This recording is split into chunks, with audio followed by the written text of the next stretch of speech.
Perencanaan Pembangunan. Yang terhormat dosen Jumadi SAPMT. Video ini dibuat oleh salah satu mahasiswi setia Amuntai atas nama Khairunisa dengan NPM 182006618,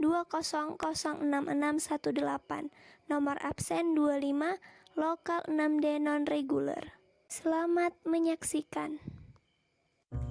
Assalamualaikum warahmatullahi wabarakatuh. Perkenalkan, nama saya Khairunisa, NPM 1820066618, lokal 6D non-reguler, Sekolah Tinggi Ilmu Administrasi Amuntai. Kali ini saya akan membahas mengenai diplomasi dan kerjasama luar negeri, di mana video ini dibuat untuk memenuhi tugas dari mata kuliah Perencanaan Pembangunan. Baiklah, langsung saja kita ke pembahasan. Diplomasi merupakan proses politik untuk mempengaruhi suatu kebijakan luar negeri atau suatu pemerintah dalam mempengaruhi kebijakan dan sikap negara lain. Jadi diplomasi juga tidak hanya menyangkut politik saja, namun menyangkut beberapa hal, diantaranya mengenai interaksi negara dengan negara lain. Diplomasi juga merupakan suatu elemen utama untuk menentukan eksistensi dalam pergaulan hubungan internasional. Nah, mengenai untuk masalah diplomasi sendiri itu menurut saya ada 3 hal yang perlu kita perhatikan untuk diplomasi atau kerjasama dengan negara lain. Yang pertama itu mengenai perekonomian ataupun perdagangan di Indonesia dengan negara lain, di mana di Indonesia itu lebih mengedepankan impor dibanding mengekspor barang kita ke negara-negara yang lebih maju atau lebih berkembang di luar sana. Nah, untuk permasalahan yang kedua itu mengenai batas wilayah, di mana yang kita ketahui batas wilayah Indonesia dengan negara lain itu masih ada permasalahan. Yang pertama yang saya ketahui adalah mengenai batas wilayah untuk di laut sendiri. Banyak pencurian ikan-ikan dari negara lain yang merasa itu merupakan laut dari negara mereka sendiri. Nah, padahal itu merupakan bagian dari wilayah Indonesia. Nah, untuk itu diperlukannya mediasi untuk negara kita dengan negara tersebut untuk melakukan keputusan secara baik-baik yang mana yang harus ditetapkan.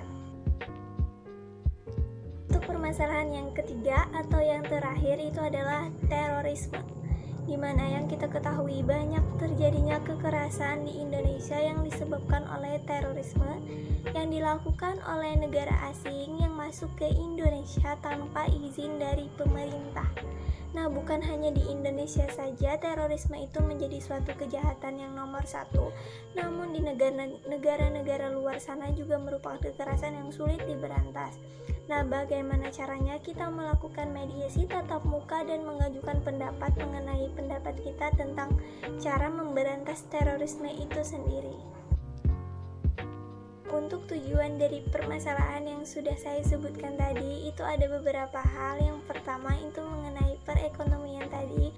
Yang pertama untuk perekonomian itu sendiri, kalau negara kita itu perekonomiannya itu bagus, maka akan mempengaruhi kemajuan negara kita sendiri di negara-negara lain. Kemudian untuk tujuan yang kedua adalah mengenai batas wilayah. Batas wilayah yang ditetapkan dengan baik akan mempengaruhi interaksi ataupun keakraban negara kita dengan negara lain. Tujuan yang ketiga adalah terorisme atau pemberantasan terorisme. Nah, terorisme sendiri sangat mengganggu kenyamanan dan keamanan suatu negara tersebut. Nah, diperlukannya pemberantasan tersebut untuk memperbaiki keamanan dan kenyamanan suatu negara kita. Upaya pemerintah untuk menangani kasus yang pertama atau perekonomian itu adalah dengan cara melakukan pemasaran lebih luas dan lebih jauh lagi.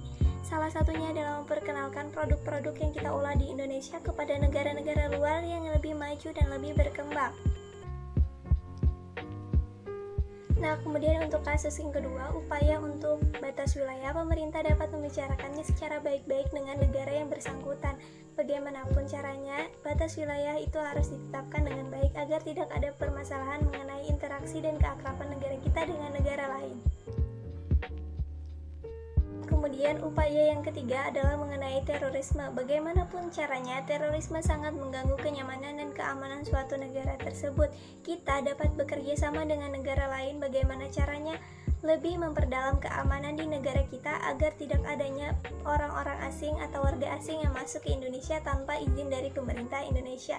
Dan juga pemerintah luar dapat melakukan keamanan atau meningkatkan keamanan bagaimana caranya warga negara tidak dapat keluar dari negara tersebut tanpa izin dari negara tersebut. Untuk lembaga pemerintah yang menangani kasus tersebut, yang pertama ada Kementerian Koordinator Bidang Perekonomian, yang kedua Badan Nasional Pengelola Perbatasan dan Menteri Kelautan, dan yang ketiga ada Menteri Pertahanan. Sekian video mengenai diplomasi dan kerjasama luar negeri yang dapat saya buat, dan saya memohon maaf apabila di dalam video ini terdapat kesalahan kata dan lain sebagainya. Akhir kata saya ucapkan wabillahi taufik wal hidayah. Wassalamualaikum warahmatullahi wabarakatuh.